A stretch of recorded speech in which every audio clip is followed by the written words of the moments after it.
Welcome back to the Taiwan Outlook. I'm your host, Raymond Wu. We're continuing our conversation with Mr. Lin Shu-Yu, Tom, about his experience in making the film Winds of September. Tom, you won the Best Original Screenplay for the film Winds of September. Yes. What did you think that the script itself, or the writing, your style and things, the content, what was the reason that you think you won the award for the Best Original Screenplay? Well, I mean, I like to think that I did a good job. Yeah, well, you obviously did, but what aspect of it really that you felt that the judges felt that you deserved the award, the recognition? Well, I think, because I had a writing partner, Cai Zonghan, Henry. Okay. Henry and I, we spent actually an entire year on this script. Really? And of course we did other stuff, but then basically...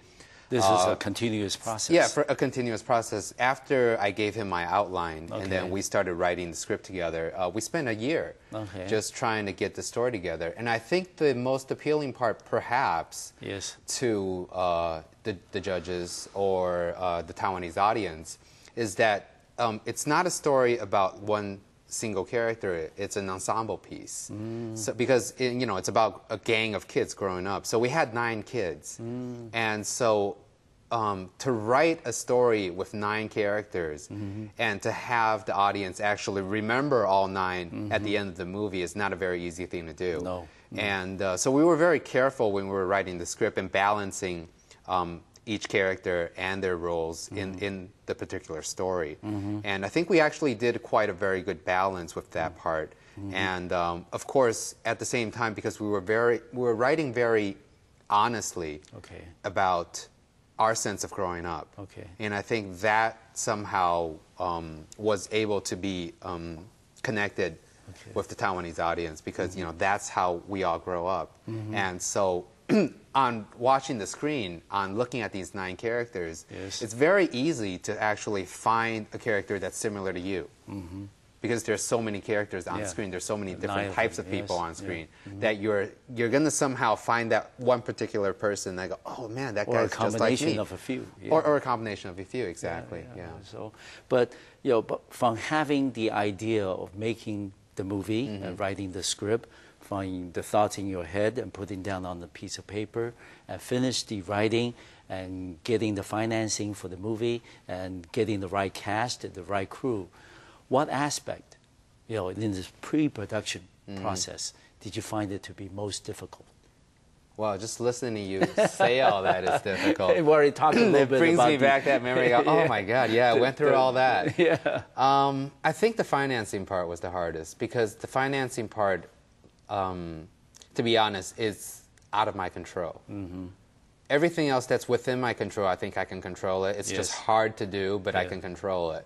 Like having the right crew, because I've been working as a first assistant. I've known a lot of crew, and most of the crew that worked on this film worked with me before, and so they know me, and then they know how I work. You also know how what they can do. Yeah, and I also know what they're capable of. The cast, they're a very young cast, but again, we had a very good acting coach to train them. And so all that part was it's just difficult work, but then it's not impossible. The financing, that part, because that's really, out of my limit. Like, how do I get somebody to get interested get the financial support for this? Yeah, the financial, because it's, very big money. Yes. And especially for a Taiwanese film, because, Taiwanese film usually don't make any money. That's right. And so it was just, that part was very, very difficult, And how did you overcome that? I mean, trying to market your idea, your script, to potentially interested buyers or financial supporters. What was your marketing angle? Well, 2 things I think was going for me. One is I had a very famous Taiwanese producer, Ye Rufen, who through her reputation alone, people would think that, okay, this project is in good hands. That's one thing. And another thing is I just got lucky. I just got lucky, seriously. Lucky in the sense how? Lucky in the sense that because we were going door to door to a lot of possible financiers or potential financiers, and everybody was saying no. Everybody was looking at the script and saying, well, you have 9 characters, you have all this storyline, this is not a movie, this is television. Go make it into a television series, blah, blah, blah, stuff like that. And so we were getting, these responses all the time. And it was this one time where Eric Zhen's daughter, Zhen Baoyi, Yes. she wanted to actually meet me. Okay. Not because of this project, but because she watched my previous short film. Oh, okay. She watched The Pain of Others. Okay. And so she watched The Pain of Others, and she was very interested because she was impressed. She was impressed by the film, and she just wanted to meet the filmmaker. She just wanted to know the filmmaker. So we sat down for coffee. We started to talk. And so she started to ask me, well, what are you working on now? That's when I pitched her this project, saying, well, I have this project. We already got the 新闻局辅导金. We have half the budget. We need the other half. And we can't find the other half. And so she read, she looked at the outline, she read the script, and she thought her father would be interested. So that's how the connection came about. That's how the connection came about. She introduced the script over to Eric Zhen. Eric Zhen read the script. He really, really liked it. And then he decided to finance the movie. So we, seriously, we really got lucky. But now that you won the Golden Horse Award for Best Original Screenplay, certainly make the next project a lot easier to finding possible financier for it. I hope so. Yes. I hope so. You have a lot of credibility behind you now. Yeah, well, but that credibility, I'm still thinking about that, because that credibility is a writing credibility. So if it's only like based on the credits alone, then they would probably just hire me as a writer, not a director. I don't know. But let me ask you though, I mean, in terms of getting this award, the Golden Horse, how does that change your perception or attitude towards filmmaking in the future in Taiwan? Is that you're necessarily going to think it's going to make it easier, or is it going to be difficult? Because the sense that people felt that, hey, your first feature film, you won the Golden Horse, so your second, third, and fourth, you got to do even better. How about, in the first 5 films, you got to go to Hollywood and win the Oscar for us and things. Would you think that, pressure will mount? You become the next, successor to Lian? No. Nobody could fit in that shoe. Well, I mean, getting the Golden Horse, of course it's a dream come true. Because it's the most prestigious film award in Taiwan. Exactly. And we grew up watching the award ceremony every year, and every year you go, oh, and then they win and stuff like that. And so, of course, getting the award means a big deal to me. And so I think at the same time, what you talk about, the whole pressure that comes with getting the award. Like for my next project, I have, I only have a vague idea what my next project is going to be, and I still have to do a lot of research and stuff before I actually write anything. But again, it's going through that whole creative process one more time. But this time, having that pressure of this might be that sophomore slump. Of course, you hear of the sophomore slump. Yes, of course. You do that. You do the first hit, and then your second one. Has that pressure on you, and people are thinking that you're gonna, surpass what you accomplished the first time around. Exactly. And then you're more careful. When you're doing your writing, but then. That might not be a good thing. That might become a roadblock. It might become a roadblock, when you're too careful. Sometimes the best things comes out of being reckless. Sometimes the best thing comes out of actually not knowing what we're doing, and then we just do it. That's right. You're able to think freely and let your creativity just flow.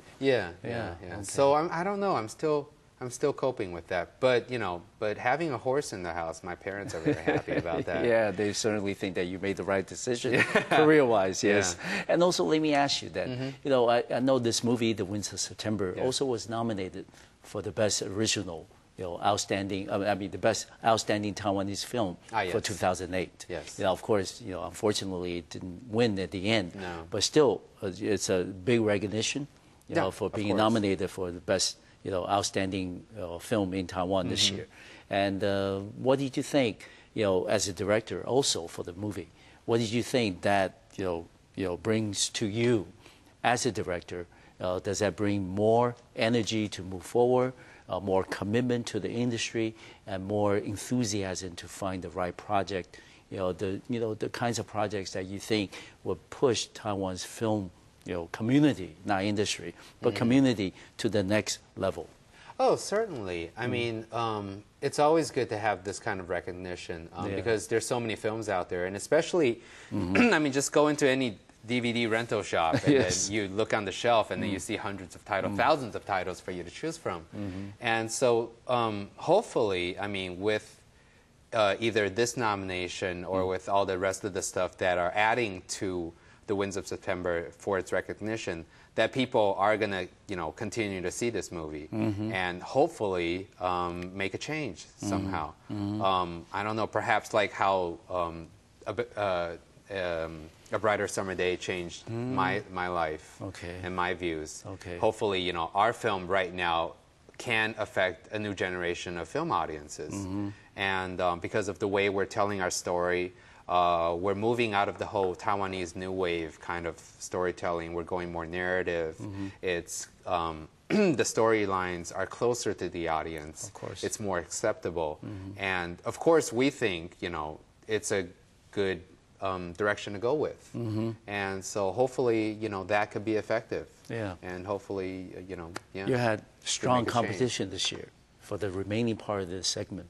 How did you think that your competition, specifically Cape Number 7, oh, yeah, of course, measure up to your own production? Oh, no. I mean, I love Cape Number 7.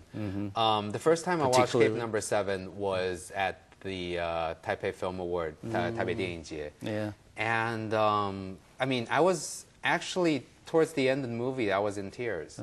I was in tears not because that the story itself was so moving to me, but the fact that somebody is actually trying to make a movie like this in Taiwan. Yeah.